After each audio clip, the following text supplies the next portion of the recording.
जब ध्रुव जी को भगवान के पार्षदों के द्वारा विमान में बैठा करके ले जाया जा रहा था, ध्यान देना, यहाँ जो युवा बैठे हैं, वैसे तो युवा कब कथा कम सुनते हैं बच्चे, विशेषकर मैं बच्चों को कथा से जोड़ना चाहता हूँ, और उन बच्चों को जिनके मन में क्रोध भरा रहता है, माता पिता के प्रति जो सम्मान नहीं होता उनको। जब भगवान के पार्षद ध्रुव जी को विमान में बैठा करके ले जाने लगे, जिन्होंने मृत्यु के सिर पर भी पैर रख करके विमान में चढ़ गए, वो ध्रुव जी।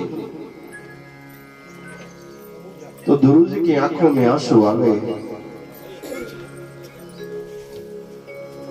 और भगवान के पार्षदों से कहने लगे, मुझे नहीं जाना किसी लोक को, किसी धाम में। उन्होंने कहा क्यों?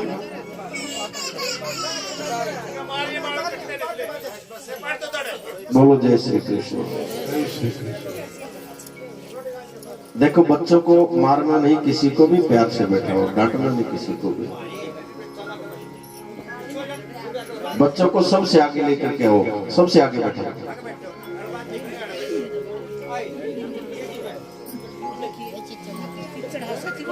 आगे चल करके यही बच्चे तो भक्त बनेंगे, यही तो कथा कराएंगे। बोलो जय श्री कृष्ण। जय श्री कृष्ण। ध्रुव जी ने कहा कि मैंने नहीं जाना किसी लोक को। भगवान के पार्षदों ने कहा क्यों? बोले, जिस मेरी माँ ने मुझे जन्म दिया था उसको मैं यहीं छोड़ करके जाऊं और मैं किसी लोक में जाकर के सुखी रहूं? मुझे नहीं जाना। भगवान के पार्षदों ने कहा, ध्रुव जी, जिस माँ ने तुझे जन्म दिया है वो तेरी माँ तेरे से पीछे कैसे रह सकती है? उसका विमान तो तेरे आगे आगे चल रहा है। और ध्रुव जी ने जब देखा अपनी माँ सुनीति का विमान आगे चलते हुए, थोड़ी सी संतुष्टि हुई। यानी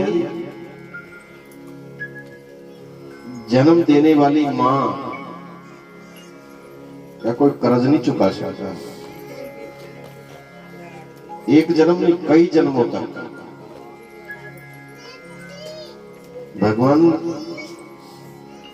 श्री कृष्ण ने भी अपनी माँ देवकी और यशोदा से कहा कि मैं कई जन्म भी ले लूं तो मैं आपका कर्ज नहीं चुका पाऊंगा।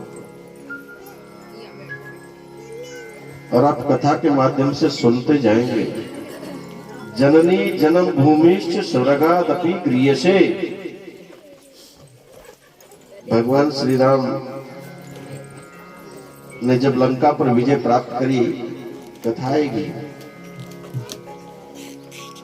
रावण का वध कर दिया, तभी भीष्म ने कहा था, प्रभु एक बार आप लंका में आए तो सही, ये लंका का राज्य आपके चरणों में समर्पित है। तब भगवान श्री राम ने कहा था, मुझे लंका न में रोचते स्वर्णमयी लंका, मुझे सोने की लंका अच्छी नहीं लगती। जननी जन्म भूमिश्च स्वर्गादपि गृह्यसे, मुझे मेरी जननी और मेरी जन्म भूमि स्वर्ग से बढ़ करके लगती है। तो जिस जननी को हम कभी कभी बहुत पीड़ा होती है जब बच्चे अपनी माँ को दुख देते हैं और माँ के हृदय को आघात पहुंचाते हैं, फिर दुनिया का कोई भगवान उससे संतुष्ट हो ही नहीं सकता।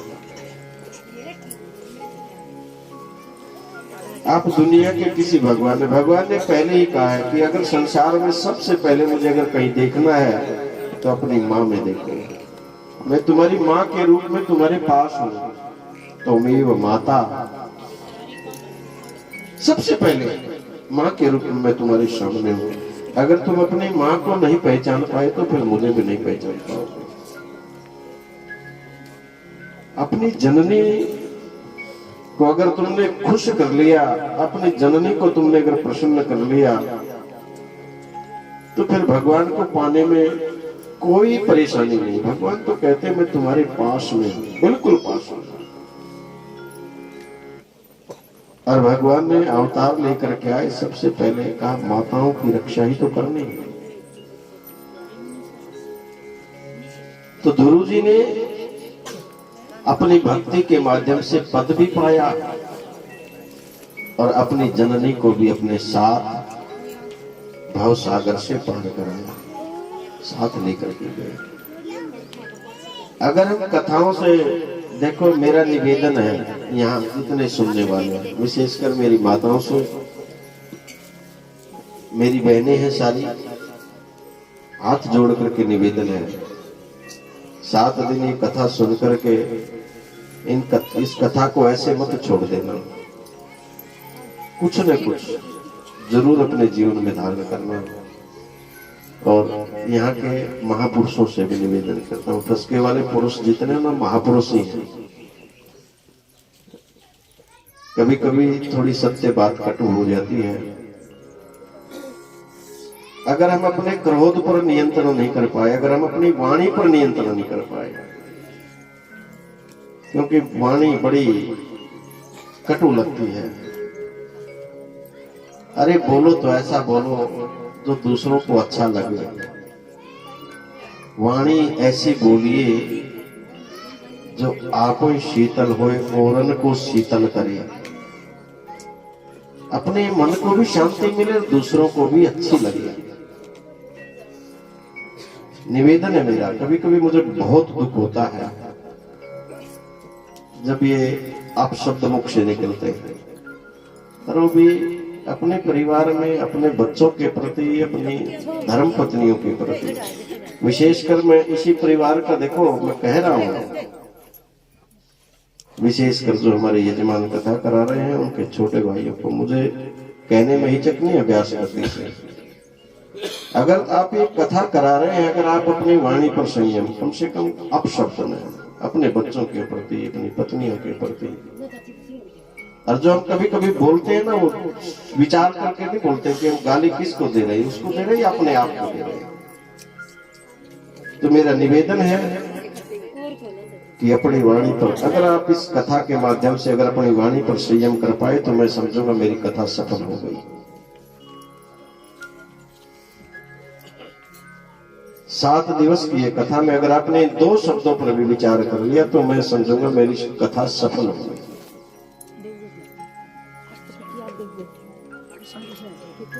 ये कथा हमें यही शिक्षा देती है। अगर कथा सुन के भी हम अपने जीवन में परिवर्तन नहीं कर पाए तो फिर कथा का कोई उद्देश्य नहीं रह जाता, कोई अर्थ नहीं रह जाता।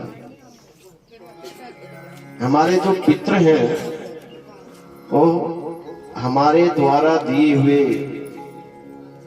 जल को, भाव को ग्रहण करते हैं। हमारे शास्त्रों में वर्णन आता है, जब हम पितरों को अपने हाथ से जल देते हैं तो जल ग्रहण करते हैं, भावना से शब्द देते हैं तो शब्दों को भी ग्रहण करते हैं। हमारे एक एक शब्द को भी, तो उनकी भी आत्मा को पीड़ा होती है कि जब हमारे मुख से अपशब्द निकलते हैं। अगर आप चाहते हैं जीवन में सुख दुख आते हैं, जैसे दिन और रात आते हैं, सुख भी आएगा दुख भी आएगा, लेकिन इन सुख और दुखों में एक सम रहते हैं। जो परिस्थिति को समझ करके अपना जीवन यापन करते हैं, तो भले कितने बड़े से बड़ा संकट आ जाए घबराएगा। और जीवन में आए हैं सुख दुख, अनेकों के जीवन में आए हैं। बड़े बड़े राजा तपस्वी, भगवान श्री राम, महाराज युधिष्ठिर, उनके जीवन में कितने दुख आए। ये प्रकृति का नियम है, कर्मों के अधीन हम सुख और दुख तो भोगेंगे, लेकिन अगर हम अपने आप पर नियंत्रण न कर पाए, अपने स्वयं पर हमारा नियंत्रण न हो पाया, तो फिर औचित्य कैसे मनुष्य शरीर का, इन कथाओं का, इन धर्म शास्त्रों का कोई औचित्य नहीं। और युवाओं को मेरा निवेदन, युवाओं को सबसे पहले हम अपने आप पर नियंत्रण करना सीखें। अगर जिस दिन हम अपने आप पर नियंत्रण करना सीख लेंगे, सारा संसार हमारी मुट्ठी में होगा, सारा संसार हमारे नियंत्रण में होगा। स्वयं हम, अगर हमारा स्वयं का अपना आप हमारे नियंत्रण में, हम अपनी वाणी को नियंत्रण में नहीं कर पाते, जो हमारे अधीन है, जो हम चाहे वो बोले, हम उसी को नियंत्रण नहीं कर पाते। हम अपने क्रोध को नियंत्रण नहीं कर पाते, हम अपनी वासनाओं को नियंत्रण नहीं कर पाते, और फिर चाहते हैं कि लोग हमारी बात माने। पहले तुम स्वयं अपनी बात अपने से मनवा लो, तुम अपनी बात अपने से मनवा लो। मनुष्य के ऊपर 4 प्रकार की कृपाएं होती हैं। पहली कृपा परमात्मा की, जिसने मनुष्य शरीर दिया। भगवान ने मनुष्य शरीर दिया, परमात्मा की कृपा। सर्वांग शरीर, सुंदर भी, अष्टपुष्ट भी, 2 हाथ, पैर, कान, ये परमात्मा की बड़ी कृपा है। दूसरी कृपा है माता पिता की। माता पिता के माध्यम से हम इस संसार में आए, उन्होंने हमारी परवरिश की।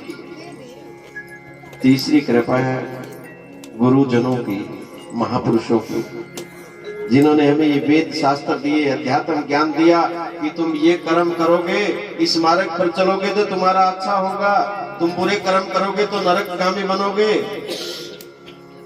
और चौथी कृपा है स्वयं की अपनी। जब तक हम अपनी कृपा अपने ऊपर नहीं कर लेंगे, तब तक ये तीनों कृपा अधूरी है, व्यर्थ है। पहले हम अपनी कृपा, यानी जो हमारे माता पिता ने हमें शिक्षा दी, हमारे गुरुओं ने हमें शिक्षा दी, शास्त्रों को हम पढ़ेंगे नहीं तो कहां से हमें पता चलेगा? महापुरुषों की शरण में हम जाएंगे नहीं तो हमें कहां से पता चलेगा कि क्या करना क्या नहीं करना है? तो चौथी कृपा अपनी, और सबसे पहले अपनी कृपा अपने ऊपर करेंगे। और दूसरी एक और बात बता दो, हमारे महापुरुषों ने कहा है, स्वर्ग और नरक वैसे तो पृथ्वी पर ही है, लेकिन स्वर्ग के 4 दरवाजे हैं और नरक के 6 द्वार बताए।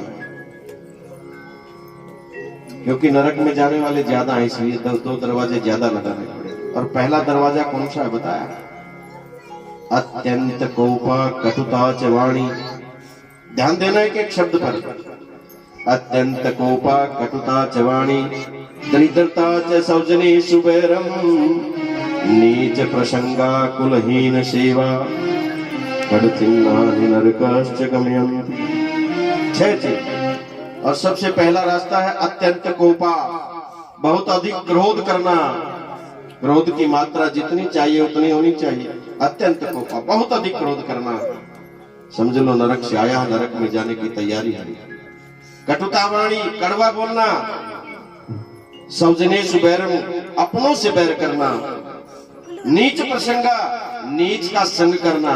अब नीच की परिभाषा, नीच जो निकृष्ट कर्म करता है, ऐसे व्यक्ति का संग करना, नीच प्रसंगा।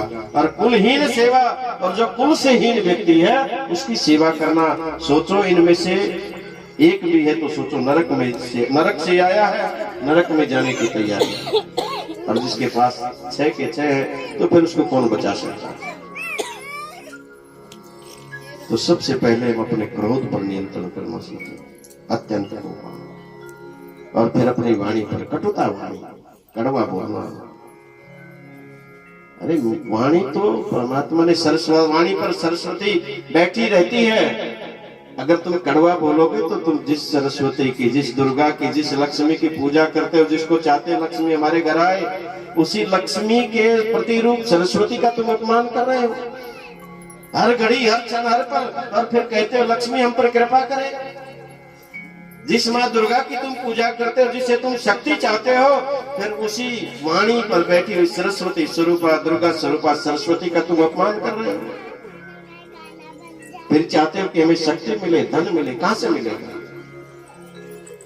ये सरस्वती स्वरूपा, बुद्धि स्वरूपा, शक्ति स्वरूपा, लक्ष्मी स्वरूपा तुम्हारी जिह्वा पर विराजमान है। अगर तुम अपनी जिह्वा पर, अपनी वाणी पर नियंत्रण नहीं कर पाए तो फिर संसार में भले लाखों करोड़ों संपत्ति तुम्हारे पास हो जाए, लेकिन उसका औचित्य कुछ नहीं।